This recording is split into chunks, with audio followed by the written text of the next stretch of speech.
Episode 31 वीरपन की नई चाल और जंगल का बढ़ता खतरा। ये कहानी वीरप्पन के जीवन की सच्ची घटनाओं पर आधारित है।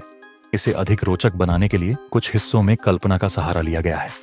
हर दिन हमारे चैनल पर वीरप्पन की इस अनसुनी कहानी को जानने के लिए जुड़े रहें। शुरुआत। पिछले एपिसोड में वीरप्पन ने अपने दुश्मनों, पुलिस और नए गिरोह के बीच गलतफहमियां बढ़ाकर खुद को बचाया था।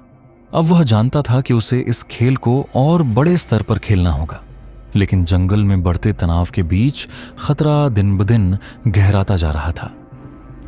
परिस्थितियां। पुलिस की सख्ती। पुलिस ने जंगल के चारों ओर एक सुरक्षा घेरा बनाने की योजना बनाई। उन्होंने जंगल में रहने वाले आदिवासियों और स्थानीय मुखबिरों से वीरपन के ठिकानों की जानकारी जुटानी शुरू की।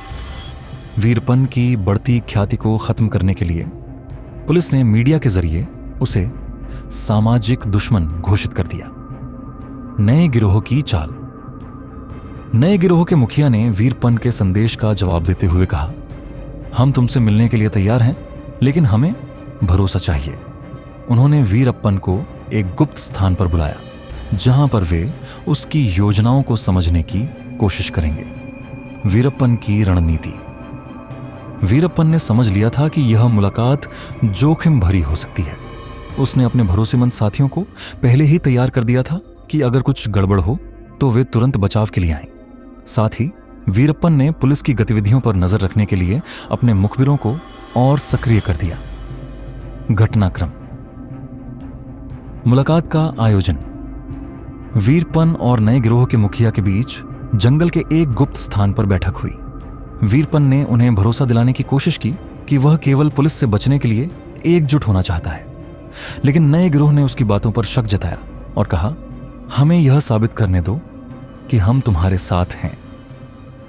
पुलिस की घेराबंदी। पुलिस ने इस बैठक की खबर को अपने मुखबिरों से हासिल कर लिया। उन्होंने जंगल में उस इलाके को घेरने की योजना बनाई, लेकिन वीरप्पन ने पहले ही इस चाल को भांप लिया था। वीरप्पन का जवाब। बैठक के दौरान वीरप्पन ने नए गिरोह को एक बड़ी डील का प्रस्ताव दिया।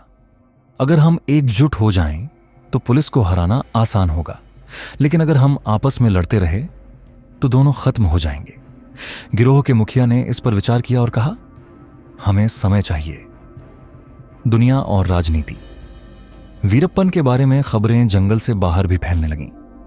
कुछ अंतर्राष्ट्रीय चैनलों ने वीरप्पन को भारत का सबसे चालाक डकैत कहकर प्रचारित किया। वहीं स्थानीय राजनीति में यह मुद्दा गरमाने लगा कि पुलिस वीरप्पन को क्यों नहीं पकड़ पा रही है। परिणाम। वीरप्पन ने एक बार फिर दोनों दुश्मनों को अपनी चतुराई से उलझा दिया, लेकिन वह जानता था कि यह केवल शुरुआत थी। अगले एपिसोड की झलक।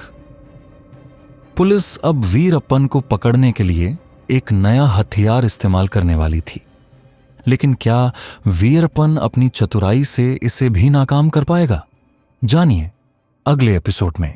हमारे चैनल से जुड़े रहें और वीरप्पन की पूरी कहानी जानने के लिए हर दिन हमारे अगले एपिसोड का इंतजार करें।